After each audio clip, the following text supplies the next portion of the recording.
Good morning students. आज के class में मैं टेंस के विषय में बतलाने जा रहा हूं। आप जैसा कि जानते हैं कि टेंस के तीन भेद होते हैं। पहला प्रेजेंट टेंस, दूसरा पास्ट टेंस और तीसरा फ्यूचर टेंस। पहला प्रेजेंट टेंस, दूसरा पास्ट टेंस और तीसरा फ्यूचर टेंस। तो अभी जो मैं बतलाने जा रहा हूं वो प्रेजेंट टेंस के पहले फॉर्म के विषय में। जैसे प्रेजेंट टेंस के भी चार भेद हैं: simple present tense, present imperfect tense, present perfect tense और प्रेजेंट परफेक्ट कॉन्टिन्यूअस टेंस।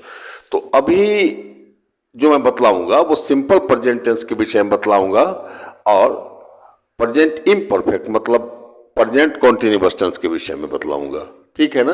मैं बारी बारी से तीनों टेंसेस के विषय में बतलाऊंगा, लेकिन अभी के वीडियो में, अभी के क्लासेस में मैं सिर्फ सिंपल प्रेजेंट टेंस और प्रेजेंट कॉन्टिन्यूअस टेंस के विषय में बतलाऊंगा। सारे बच्चे जुड़ जाइए, अपने ध्यान को केंद्रित कीजिए और मैं अब शुरू करता हूं। हाँ, एक बात को मैं दोहराना चाहूंगा कि जिन बच्चों ने अभी तक मेरे चैनल को सब्सक्राइब नहीं किया है, प्लीज वो मेरे चैनल को सब्सक्राइब कर दें और लाइक का बटन दबा दें।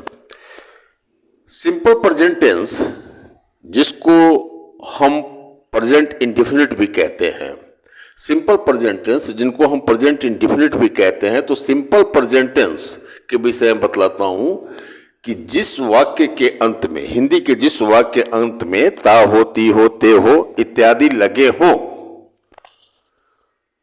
तो वैसे वाक्य को हम सिंपल प्रेजेंट टेंस के अंतर्गत अनुवाद करते हैं। ठीक है ना। वैसे वाक्यों को हम सिंपल प्रेजेंट टेंस के अंतर्गत अनुवाद करते हैं। अनुवाद अंग्रेजी अनुवाद करते हैं। जैसे कि मैं खाता हूं, आप ध्यान से देखेंगे कि इस वाक्य के अंत में ता है। मैं खाता हूं, यहां ता देख रहे हैं। तुम खाते हो, ते है। वह खाता है, ता है। तो ये तीनों वाक्यों को जो हमने लिखा है, ये सिंपल प्रेजेंट टेंस के वाक्य हैं। इनके वाक्य हैं, सिंपल प्रेजेंट टेंस के वाक्य हैं या फिर प्रेजेंट इंडेफिनिट के वाक्य हैं। तो जब भी इसका अंग्रेजी अनुवाद हम करेंगे तो प्रेजेंट इंडेफिनिट या सिंपल प्रेजेंट टेंस के नियमों के अनुसार ही करेंगे। इसका नियम क्या है भाई? इसका नियम है, सबसे पहले सब्जेक्ट को हम लिखेंगे, उसके बाद वर्ब को लिखेंगे और वर्ब में एस या ईएस को जोड़ेंगे। वर्ब में किसको जोड़ेंगे? एस या ईएस को जोड़ेंगे। बड़ी ध्यान से समझने की बात है। देखिए, मस्तिष्क को केंद्रित रखिए, बिल्कुल सीख पाएंगे। मैं खाता हूं, तो मैं खाता हूं जो हिंदी का वाक्य है, मैं खाता हूं जो हिंदी का वाक्य है, तो मैं की अंग्रेजी क्या होगी? आप जानते हैं ना कि मैं की अंग्रेजी आई होगी और मैं क्या है? इसका सब्जेक्ट है। तो सबसे पहले हमने आई लिखा। और खाने की अंग्रेजी क्या होती है? इट। खाने की अंग्रेजी क्या होती है? इट। तो हमने इट लिखा। ठीक है ना। अब इसका अंग्रेजी अनुवाद तुरंत बन गया, तुरंत हो गया कि मैं खाता हूं। क्या हो गया? मैं खाता हूं। ठीक है। ये तो हिंदी में है कि मैं खाता हूं और इसकी अंग्रेजी हमने कर दी आई इट। लेकिन अगर यह वाक्य हो कि मैं नहीं खाता हूं, अगर हिंदी में यह वाक्य हो कि मैं नहीं खाता हूं, तो इसकी अंग्रेजी क्या होगी? मैं नहीं खाता हूं। जब इस तरह का हिंदी का वाक्य हो जिसमें नकारात्मक भाव निकलता हो, तो ऐसे वाक्यों का जब हम अनुवाद करेंगे तो सबसे पहले अनुवाद करने के क्रम में हम सब्जेक्ट को लिखेंगे। किसका क्या लिखेंगे? सब्जेक्ट लिखेंगे। तो मैं नहीं खाता हूं में सब्जेक्ट कौन है? मैं है। तो हमने मैं को लिख दिया। उसके बाद क्या लगाना है? डू या डज। आई के साथ क्या लगेगा? आई के साथ डू लगता है, तो हमने लिख दिया आई डू। प्लस क्या है? नॉट। तो हमने क्या लिख दिया? नॉट। तो आई डू नॉट। खाना की अंग्रेजी क्या होती है? इट। तो हमने लिख दिया आई डू नॉट इट। मैं नहीं खाता हूं। अब मैं नहीं खाता हूं हिंदी के जो वाक्य हैं, इसका अनुवाद बड़ी आसानी से हमने चुटकियों में आपको करके दिखला दिया कि आई डू नॉट इट। क्या किया? I do not eat. ठीक है ना? इसके पहले भी तो मैं बतलाया था कि मैं खाता हूं, तो मैं खाता हूं की अंग्रेजी आई ईट क्या होगी? आई ईट। और मैं नहीं खाता हूं की अंग्रेजी आई डू नॉट ईट। क्यों? क्योंकि सबसे पहले हम सब्जेक्ट के अनुवाद करते हैं ऐसे सेंटेंस वाक्यों में, उसके बाद डू या does according to subject, subject के अनुसार हम लगाएंगे। तो आई पे डू लगता है और नॉट प्लस वर्ब का ओरिजिनल रूप लिखना है। तो खाना के अंग्रेजी क्या होता है ईट। तो हमने लिख दिया आई डू नॉट ईट, तो मैं नहीं खाता हूं। लेकिन बड़े भाई अगर ये रहे, इसी वाक्य को अगर इस तरह से कहा जाए कि क्या मैं खाता हूं, अगर इसी वाक्य को इस तरह से हम कहें या आप कहें कि क्या मैं खाता हूं, तो क्या मैं खाता हूं इसको इंट्रोगेटिव कहेंगे हम। क्या कहते हैं? इंट्रोगेटिव सेंटेंसेस के अंतर्गत ये आता है हिंदी का वाक्य। और जब मैं इस तरह का वाक्य का अनुवाद करूंगा तो सबसे पहले डू को मैं सब्जेक्ट के पहले लिखूंगा। डू, आई के साथ डू लगता है ना, तो मैं डू को सबसे पहले लिखूंगा। मतलब सबसे पहले कहां? कर्ता के आगे, सब्जेक्ट के आगे। आप फॉर्मूला को देख लीजिए, डू या does plus subject plus verb. फिर से मैं दोहराता हूं, डू या does plus subject plus verb. तो क्या मैं खाता हूं, तो सबसे पहले ऐसे वाक्यों में हम क्या करेंगे? डू या डज को यहां लिखेंगे। यहां कहां? सब्जेक्ट के आगे। अब सब्जेक्ट क्या है? ये पूरे वाक्य का सब्जेक्ट क्या है? मैं। तो मैं की अंग्रेजी क्या होगी? आई। तो डू आई। खाना का अंग्रेजी क्या होगा? इट। खाना का अंग्रेजी क्या होगा? इट। तो हमने क्या लिख दिया? Do I it. क्या लिख दिया? Do I it. अब तीनों सेंटेंस को देखें। पहला सेंटेंस जो है कि मैं खाता हूं, तो आई इट, मैं नहीं खाता हूं, आई डू नॉट ईट। क्या मैं खाता हूं? Do I it. फिर से देखिए, मैं खाता हूं इसका अनुवाद हमने किया आई इट। मैं नहीं खाता हूं इसका अनुवाद आई डू नॉट ईट। और क्या मैं खाता हूं? तो डू आई ईट। ठीक है ना? यहां तो कॉन्सेप्ट क्लियर है। मैं समझता हूं कि सारे बच्चे समझ रहे होंगे। बड़ी बारीकी से ले, बहुत बारीकी से ले, ये समझने की बात है। और ऐसा न समझें कि बड़ा छोटा सा वाक्य है। बहुत छोटा सा वाक्य जरूर है, लेकिन बहुत महत्वपूर्ण है ये फॉर्मूला, और पूरा ग्रामर इस पर बेस करता है। चलिए अगला वाक्य को हम लेते हैं। हिंदी का दूसरा वाक्य को लेते हैं। दूसरा वाक्य क्या है हिंदी का? कि तुम खाते हो। हमने हिंदी का दूसरा वाक्य को लिखा है कि तुम खाते हो। तुम क्या करते हो? तुम खाते हो। तो तुम इसका कर्ता है, सब्जेक्ट है, तो हमने क्या लिख दिया? यू।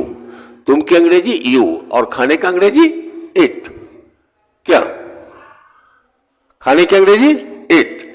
आप एक बात इसमें ध्यान देंगे कि पहले वाक्य में भी वर्ब के साथ हमने एस या ईएस नहीं लगाया। क्यों नहीं लगाया है? क्योंकि ये जो सब्जेक्ट है, ये सब्जेक्ट जो है ये फर्स्ट पर्सन का है। किसका है? ये फर्स्ट पर्सन का है। अगर फर्स्ट पर्सन का सब्जेक्ट हो तो वर्ब में एस या ईएस हम नहीं लगाते हैं। ठीक है ना? क्या करते हैं? वर्ब में एस या ईएस हम नहीं लगाते हैं। अगर सब्जेक्ट फर्स्ट पर्सन का हो तो हम वर्ब में एस या एस नहीं लगाते हैं। दूसरा में देखिए, दूसरा वाक्य है तुम खाते हो, यू इट। इसका अनुवाद क्या होगा? You it. क्यों? क्योंकि यू सेकंड पर्सन है और खाने की अंग्रेजी इट होता है। तो नियम है फर्स्ट या सेकंड पर्सन जो है का अगर सब्जेक्ट हो, ठीक है ना, फर्स्ट या सेकंड पर्सन का सब्जेक्ट हो तो भी में एस या ईएस नहीं लगेगा। तो आपने पहले वाक्य में क्या देखा कि पहले वाक्य मैं खाता हूं में मैं आई जो है फर्स्ट पर्सन का सब्जेक्ट होता है, तो हमने वर्ब में यस या एस नहीं लगाया, तो सिर्फ सिंपली हमने क्या लिखा? आई इट। और दूसरा वाक्य में तुम खाते हो, इसमें हमने क्या अंग्रेजी बनाया है? You it. क्यों? तो सेकेंड पर्सन का ये सब्जेक्ट है, यू सेकेंड पर्सन में है, तो वर्ब में एस या एस हम नहीं लगाते हैं। ठीक है ना? अब तीसरा वाक्य को ले, नहीं सॉरी, पहले अब तो यहां तक हमने बतलाया कि तुम खाते हो, तो यू इट हमने किया। ठीक है। अब तुम नहीं खाते हो, तुम नहीं खाते हो में तुम नहीं खाते हो एक वाक्य है जिसकी अंग्रेजी हमने क्या लिखा है, जिसका अनुवाद हमने किया है यू डू नॉट ईट। क्यों? चूंकि सबसे पहले हम सब्जेक्ट की अंग्रेजी करेंगे, तो इसमें सब्जेक्ट है तुम, इसकी अंग्रेजी हमने कर दिया यू, और डू या डज फिर लगाना है, तो ये सेकंड पर्सन तो हमने डू लगाया, यू के साथ डू लगता है, और प्लस नॉट लिखना है तो हमने नॉट लिख दिया। और खाने का अंग्रेजी है, खाना क्या है, क्रिया है, मतलब वर्ब है, तो इसका ओरिजिनल फॉर्म क्या होगा, इट। तो यू डू नॉट इट, तुम नहीं खाते हो। क्या करते हो, तुम नहीं खाते हो, जबकि तुम खाते हो की अंग्रेजी हमने अभी आपको बनाकर दिखलाया था, अनुवाद करके दिखलाया था कि यू इट, और तुम नहीं खाते हो की अंग्रेजी क्या होगी, यू डू नॉट इट। अब हिंदी का एक तीसरा वाक्य लेते हैं जो दोनों से ये थोड़ा सा अंतर रखता है। वो वाक्य क्या है, वो है कि क्या तुम खाते हो, क्या तुम खाते हो। बड़ा ध्यान से देखेंगे, बड़ी बारीकी से देखेंगे कि क्या तुम खाते हो, तो क्या तुम खाते हो। इस तरह का अगर इंटेरोगेटिव वाक्य है तो सबसे पहले सिंपल प्रेजेंट टेंस में हम क्या करेंगे, डू या does according to subject, do या डज को हम सब्जेक्ट के आगे लिखेंगे। तो यू के साथ क्या लगता है, डू लगता है। तो हमने क्या किया, सबसे पहले तो डू को यहां लिख दिया। अब सब्जेक्ट को लिखना है, तो इसका सब्जेक्ट तुम है, इसकी अंग्रेजी हमने यू कर दी, ठीक है ना। उसके बाद फिर यहां देख लीजिए वर्ब को लिखना है, तो इसका वर्ब कौन है, खाना, तो हमने इट लिख दिया। बातें समझ में आ रही है। तो क्या तुम खाते हो की अंग्रेजी क्या हो गया, डू यू इट। क्या तुम खाते हो की अंग्रेजी डू यू इट, ठीक है ना। चलिए अब तीसरा वाक्य को लेते हैं। तीसरा वाक्य क्या है हिंदी का, कि वह खाता है। वह क्या है, थर्ड पर्सन है, वह खाता है, तो वह थर्ड पर्सन है भैया, ये थर्ड पर्सन का सब्जेक्ट है। तो वह की अंग्रेजी हमने ही की है, क्या है, ही, और खाने का अंग्रेजी क्या होता है, इट। लेकिन चूंकि ये थर्ड पर्सन का सिंगुलर नंबर का सब्जेक्ट है, तो वर्ब में हम एस या ईएस को लगाते हैं, तो यहां पर हमने एस को लगाया, तो अंग्रेजी बनकर क्या तैयार है, ही इट्स, वह खाता है। इसकी अंग्रेजी क्या हो गई, ही इट्स। क्यों हो गया, चूंकि ये ही जो है थर्ड पर्सन का सब्जेक्ट है, तो थर्ड पर्सन का जब सब्जेक्ट हो तो उसके वर्ब के साथ हम एस या ईएस को लगाते हैं, ठीक है ना। सब्जेक्ट वर्ब में एस या ईएस को लगाते हैं, तो ही इट्स, ईएटी, और इसमें एस लगा दिया, ही इट्स, वह खाता है, इसका अनुवाद हो गया। लेकिन अगर ऐसा सेंटेंस हो गया कि वह नहीं खाता है, तो हम क्या लिखेंगे। अगर हम ये लिखें या इस तरह का हिंदी का अनुवाद हो कि वह नहीं खाता है, तो इसकी अंग्रेजी क्या होगी। तो जैसा कि मैंने भी आपको तुरंत बतलाया था कि ही, वह का अंग्रेजी क्या होगा, ही, और ये सब्जेक्ट है, तो हमने ही लिख दिया। अब डू या डज को लगाना है, तो ही के साथ क्या लगता है, डज लगता है, तो he does not, he does not, he does not it.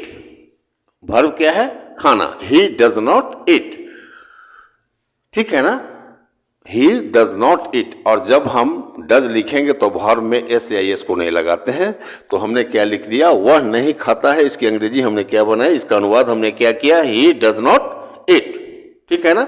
अब पहला वाक्य यहां देखें कि वह खाता है कि अंग्रेजी हमने किया, ही इट्स।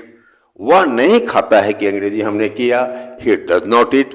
अगर यह वाक्य आपके सामने से कभी गुजर जाए कि क्या वह खाता है, क्या वह खाता है, तो इसका अनुवाद आप किस तरह से करेंगे, इसका अनुवाद आप किस तरह से करेंगे।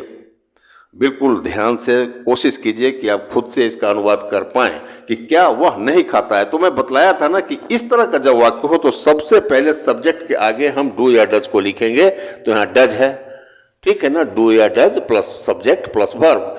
तो सब्जेक्ट क्या है यहाँ, वह, इसकी अंग्रेजी ही, लेकिन इसके आगे हमको डू या डज को लगाना है, तो चूंकि यहाँ ही है तो हमने डज लिख दिया, डज ही।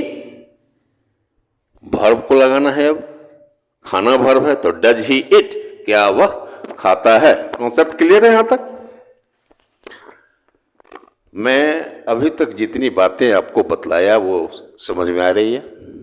चलिए, जिन बच्चों को समझ में आ रही है वो बिल्कुल इस पर अभ्यास करेंगे, प्रैक्टिस जारी रखेंगे। जिन बच्चों को थोड़ा बहुत दिक्कत हो रहा हो या नहीं समझ पा रहे हो या कोई कॉन्सेप्ट क्लियर उनके नज़र में नहीं है तो वो हमें मेल करेंगे। मैं तमाम छात्रों का मेल को देखता हूं और यथासंभव मेरा कोशिश ये होता है कि उनकी समस्याओं का हम निदान कर पाएं।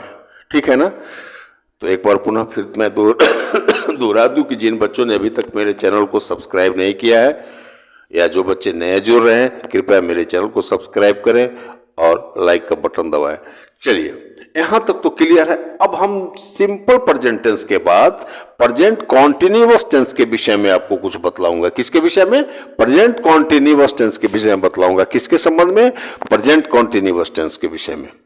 मैं बतलाया ना कि प्रेजेंट टेंस के 4 भेद हैं: simple present tense, present imperfect या present continuous tense, present perfect tense और प्रेजेंट परफेक्ट कॉन्टिन्यूअस टेंस। ठीक है ना। तो अभी जो मैं बतला रहा हूं ये प्रेजेंट कॉन्टिन्यूअस टेंस या फिर ऐसे इसको कहे कि प्रेजेंट इम्परफेक्ट टेंस। तो सबसे पहले कि हिंदी के जिन वाक्यों के अंत में आप देखें रहा है, रहे हैं, रही है इत्यादि लगा हुआ हो तो आप आसानी से इसे समझ लेंगे कि यह वाक्य जो है प्रेजेंट कॉन्टिन्यूअस टेंस का है। किसका वाक्य है? प्रेजेंट कॉन्टिन्यूअस टेंस का है। और इसका अंग्रेजी अनुवाद करने में हम प्रेजेंट कॉन्टिन्यूअस टेंस का इस्तेमाल करेंगे, उसके नियमों का इस्तेमाल करेंगे। तो प्रेजेंट कॉन्टिन्यूअस टेंस के पहले वाक्य को हम लेते हैं। पहला वाक्य क्या है? मैं पढ़ रहा हूं। मैं क्या कर रहा हूं? प्रेजेंट कॉन्टिन्यूअस टेंस का पहला वाक्य है मैं पढ़ रहा हूं। क्या कर रहा हूं? मैं पढ़ रहा हूं। तो भैया इस तरह का वाक्य को अंग्रेजी करने का जो तरीका है, जो नियम है, वो ये है कि सबसे पहले तो हम सब्जेक्ट लिखेंगे। क्या लिखेंगे? सब्जेक्ट लिखेंगे। उसके बाद इज या आर या एम को लिखेंगे। ठीक है ना। सबसे पहले हम सब्जेक्ट को लिखेंगे, सब्जेक्ट का अनुवाद करेंगे। उसके बाद इज या आर या एम को लिखेंगे प्लस वर्ब में आईएनजी को लगाएंगे। तो मैं पढ़ रहा हूं हिंदी का वाक्य है। इसमें सबसे पहले इसके नियम के अनुसार हमने सब्जेक्ट की अंग्रेजी कर दी। तो सब्जेक्ट का अंग्रेजी, ये सब्जेक्ट को लिखा क्या है? आई। मैं का अंग्रेजी क्या होगा? आई। और आई के साथ क्या लगाना है? इज, आर या एम। तो आई के साथ क्या लगता है? एम। तो हमने क्या लगा दिया? एम। क्या बन गया? I am. और पढ़ना का अंग्रेजी क्या होता है? रीड। क्या होता है? रीड। और रीड इसका वर्ब है, ये रीड। तो वर्ब में क्या लगा देना है? आईएनजी। तो आई एम रीडिंग। क्या हो गया? I am reading. अब मैं पढ़ रहा हूं कि अंग्रेजी बनकर आपके समक्ष बिल्कुल कंप्लीट है कि मैं पढ़ रहा हूं। ठीक है ना। पहला वाक्य जो है प्रेजेंट कॉन्टिन्यूअस टेंस का वो ये है कि मैं पढ़ रहा हूं। तो मैं पढ़ रहा हूं कि अंग्रेजी आई एम रीडिंग। अब आपके समक्ष कोई दूसरा किस्म का वाक्य हो कि मैं नहीं पढ़ रहा हूं।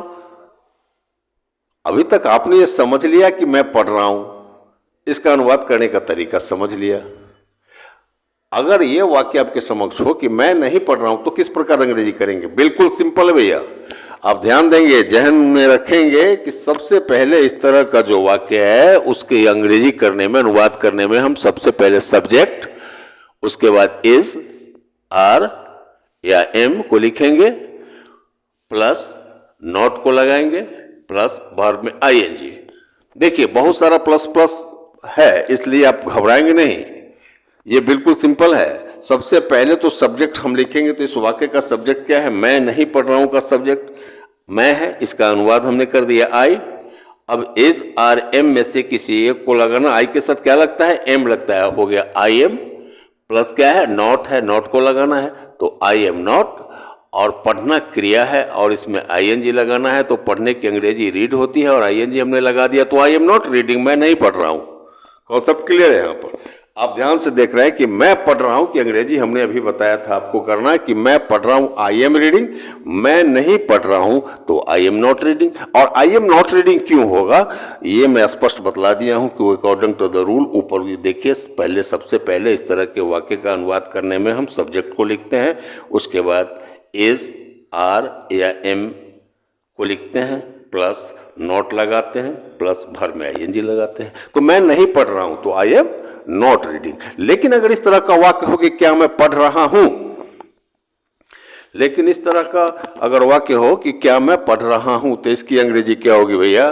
तो सबसे पहले आप इज, आर, एम तीनों में को आगे, तीनों में जो लगा है एक, उसको आगे करेंगे। कहाँ आगे करेंगे? सब्जेक्ट के भी पहले लिख देंगे, सब्जेक्ट के पहले लिख देंगे। तो आई है इस सब में सब्जेक्ट, तो पहले हमने एम लिख दिया, तो एम आई, ठीक है। रीडिंग भर plus I N G, am I reading, क्या मैं पढ़ रहा हूं? पहला वाक्य हमने बतलाया था कि मैं पढ़ रहा हूं, उसकी अंग्रेजी हमने किया था आई एम रीडिंग। दूसरा वाक्य था मैं नहीं पढ़ रहा हूं, इसका अनुवाद हमने अंग्रेजी में किया था आई एम नॉट रीडिंग, मैं नहीं पढ़ रहा हूं। इसका अनुवाद हमने क्या किया था अंग्रेजी में? I am not reading. और क्या मैं पढ़ रहा हूं, तो इसका अनुवाद क्या हो जाएगा भैया? इसका अनुवाद हो जाएगा एम आई रीडिंग, क्या मैं पढ़ रहा हूं। बातें समझ में आ रही है? अगर आ रही है तो मैं आगे बढ़ूं। चलिए दूसरा वाक्य को हम लेते हैं। दूसरा वाक्य क्या है कि तुम पढ़ रहे हो। अब तुम पढ़ रहे हो तो यू आर रीडिंग, यू के साथ क्या लगता है? आर लगता है। तो सबसे पहले सब्जेक्ट, तो हमने यू लिख दिया। उसके बाद क्या लगाना है? इज आर एम, तो यू के साथ क्या लगता है? तो हमने आर लिख दिया, आर लगता है। और वर्ब में क्या लगाना है? आई एन जी, तो पढ़ना वर्ब है, तो read plus I N G, reading. तो यू आर रीडिंग, तुम पढ़ रहे हो। बिल्कुल सिंपल आसान तरीके से अनुवाद करने का तरीका है भैया कि तुम पढ़ रहे हो तो यू आर रीडिंग, ठीक है ना।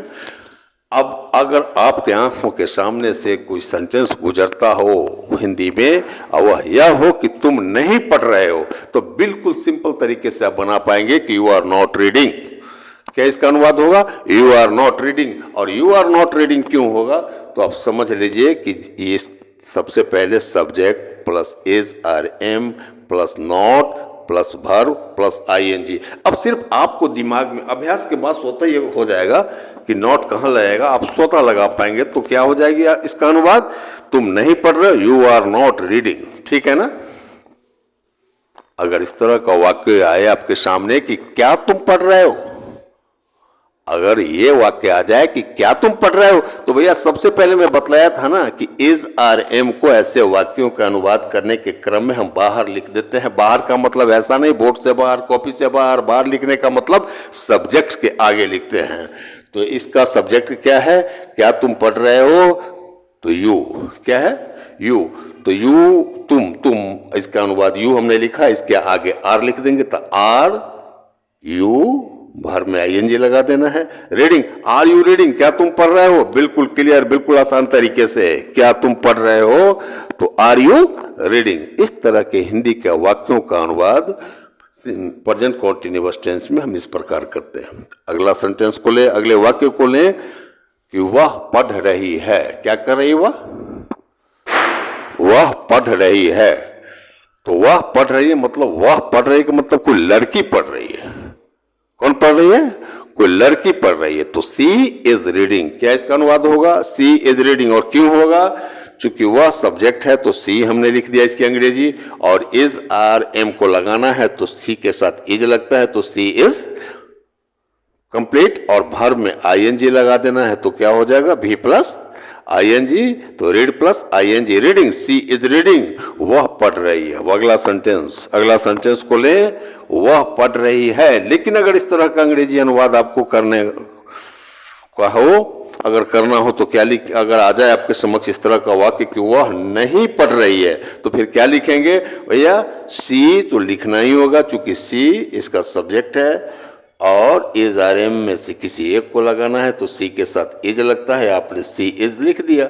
और फिर नॉट लगाना है प्लस नॉट, और वर्ब में आई एन जी, तो रीड यहाँ वर्ब है और आई एन जी लगा दिया, तो सी इज नॉट रीडिंग, वो नहीं पढ़ रही है। Complete sentence, she is not reading. बात समझ में आ रही है? अब इसको अगर इस तरह से करना हो, सी इज नॉट रीडिंग, और ये अगर कहना हो कि क्या वह पढ़ रही है, तो इसकी अंग्रेजी क्या होगी? क्या वह पढ़ रही है, तो इसकी अंग्रेजी क्या होगी भैया? अगर हिंदी के वाक्यों में ये लिखा हो कि क्या वह पढ़ रही है, तो इसकी अंग्रेजी क्या होगी? बिल्कुल सिंपल, सिर्फ सी के आगे इज को हम लिख देंगे। क्या करेंगे? सी के आगे इज को लिख देंगे। क्यों लिख देंगे? चूंकि इज आर एम सब्जेक्ट के पहले लिखने का प्रक्रिया है, तो सी इसका सब्जेक्ट है, वह इसका सब्जेक्ट है, तो हमने आगे इज लिख दिया, तो इज सी भर में आईएनजी लगा दिया, तो रीडिंग इज सी रीडिंग, क्या वह पढ़ रही है। बिल्कुल सिंपल, क्या वह पढ़ रही है, तो क्या वह पढ़ रही जो है ये इसका अनुवाद होगा। क्या वह पढ़ रही का क्या अनुवाद होगा, सी इज रीडिंग। अब एक बार सिंपली मैं आपको बतलाता हूं जो अभी तक मैं आपको पढ़ाया हूं। चलिए, सिंपल प्रेजेंट टेंस के वाक्य का अनुवाद जब भी हम करेंगे तो सबसे पहले सब्जेक्ट, उसके बाद वर्ब, उसके बाद एस या एस को लगाते हैं। मैं खाता हूं, इसकी अंग्रेजी क्या हमने कर दी, आई ईट। मैं नहीं खाता हूं, आई डू नॉट ईट। क्या मैं खाता हूं, डू आई ईट। अगला सेंटेंस, तुम खाते हो, इसका अनुवाद यू ईट। तुम नहीं खाते हो, इसका अनुवाद यू डू नॉट ईट। और क्या तुम खाते हो, इसका अनुवाद क्या हो गया, डू यू ईट। ठीक है ना। अगला वाक्य, वह खाता है, इसका अनुवाद ही ईट्स। वह नहीं खाता है, ही डज नॉट ईट। क्या वह खाता है, डज ही ईट। कंप्लीट। यहां तक तो समझ गए। अब इसी को देखें कि प्रेजेंट कॉन्टिन्यूअस टेंस में, प्रेजेंट इम्परफेक्ट टेंस में हम किस तरह से अनुवाद हिंदी के वाक्यों को करते हैं। पहला क्या है, मैं पढ़ रहा हूं, हमने अनुवाद क्या किया, आई एम रीडिंग। क्यों कि इसका फॉर्मूला है सब्जेक्ट प्लस इज या आर या am plus verb plus ING. मैं पढ़ रहा हूं तो इसका अनुवाद क्या कर दिए हम, आई एम रीडिंग। मैं नहीं पढ़ रहा हूं, आई एम नॉट रीडिंग। क्यों, कुछ subject plus is are am plus not plus verb plus ING. मैं नहीं पढ़ रहा हूं, इसका अनुवाद इस फॉर्मूला के अनुसार क्या हो गया कि आई एम नॉट रीडिंग। अगर हिंदी का वाक्य इस तरह का हो कि क्या मैं पढ़ रहा हूं, तो इसका अनुवाद किस तरह हम करेंगे, तो इसका अनुवाद सबसे पहले इज आर एम को हम सब्जेक्ट के आगे लिख देंगे और फिर सब्जेक्ट को लिखेंगे वर्ब प्लस आईएनजी। तो क्या मैं पढ़ रहा हूं, तो एम आई रीडिंग। ठीक है ना। अब यहां देखें कि दूसरा सेंटेंस है कि तुम पढ़ रहे हो, तो इसका अनुवाद हमने क्या किया है, यू आर रीडिंग। इस फॉर्मूला के अनुसार यू आर रीडिंग। और तुम नहीं पढ़ रहे हो तो यू आर नॉट रीडिंग। चूंकि यहां पर नॉट लगाने का जो प्रावधान है, तो यू आर नॉट रीडिंग। ठीक है ना। और सबसे पहले यू आर नॉट रीडिंग हमने क्यों लिखा, इसको मैं समझा दूं कि सबसे पहले तो ऐसे वाक्यों का अनुवाद करने के क्रम में हम सब्जेक्ट को लिखेंगे, उसके बाद इज आर या एम को लिखेंगे या फिर नॉट को लगाएंगे प्लस उसके बाद वर्ब में आईएनजी लगाएंगे। तो तुम नहीं पढ़ रहे हो का अनुवाद क्या हो गया, यू आर नॉट रीडिंग। लेकिन अगर इस तरह का सेंटेंस हो कि क्या तुम पढ़ रहे हो, तो भैया मैं बतलाया हूं कि सब्जेक्ट के आगे इज आर एम को लिखना है, तो आर यू रीडिंग। क्या है, आर यू रीडिंग, क्या तुम पढ़ रहे हो। अब अगला वाक्य को लेते हैं कि वह पढ़ रही है, तो she is reading. Subject plus is या आर या am plus verb plus ING के अनुसार वह पढ़ रही है को हमने लिख दिया सी। चूंकि सब्जेक्ट है तो सी और इज को लगाना होगा, सी के साथ इज लगता है तो सी इज रीडिंग, वह पढ़ रही है। और मैं आईएनजी लगा दिए, रीडिंग हो गया, तो सी इज रीडिंग, वह पढ़ रही है। और वह नहीं पढ़ रही है का क्या होगा अंग्रेजी, अगर हिंदी का वाक्य इस तरह का आपके सामने आता हो कि वह नहीं पढ़ रही है, तो सी इज नॉट रीडिंग इसका अनुवाद होगा। क्यों होगा, तो सबसे पहले ऐसे वाक्यों का अनुवाद करने के क्रम में हम सब्जेक्ट लिखते हैं, उसके बाद इज आर या एम को लिखते हैं, प्लस नॉट लगाते हैं, प्लस वर्ब में आईएनजी लगाते हैं। तो वह नहीं पढ़ रही है कि अंग्रेजी क्या हो गई, सी इज नॉट रीडिंग। अगर यह लिखना हो आपको, ऐसे वाक्यों का अनुवाद करना हो कि क्या वह पढ़ रही है, तो मैं बतलाया था कि सब्जेक्ट के आगे वर्ब को लिखना है, इज आर एम अगर लगा हो तो उसको लिख देना है। तो देख लीजिए, इज या आर या एम सब्जेक्ट के आगे लिखना है, ठीक है ना। उसके बाद वर्ब को लिखना है, उसमें वर्ब में आईएनजी लगा देना है। तो इज सी रीडिंग, क्या होगा, इज सी रीडिंग। तो अभी तक मैंने दो फॉर्मूला आपको बतलाया हूं, दो टेंस के विषय में बतलाया हूं जो प्रेजेंट टेंस का है। पहला बतलाया हूं सिंपल प्रेजेंट टेंस, और दूसरा प्रेजेंट कॉन्टिन्यूअस टेंस के विषय में। मैं इसके बाद बतलाऊंगा इसके आगे। तब तक आप लोग पूरा इस पर प्रयास कीजिए, प्रैक्टिस कीजिए, और प्रैक्टिस करने से आपको स्वतः बहुत सारी बातें समझ में आएगी। बावजूद अगर कोई दिक्कत हो तो हमें मेल करेंगे, निश्चित रूप से मैं आपकी समस्याओं का निदान करूँगा। और जो बच्चे नए जुड़े हैं उनसे मेरा ये कहना है कि कृपया मेरे चैनल को सब्सक्राइब करें और लाइक का बटन दबाएं। चलिए, धन्यवाद आपको, बहुत बहुत धन्यवाद।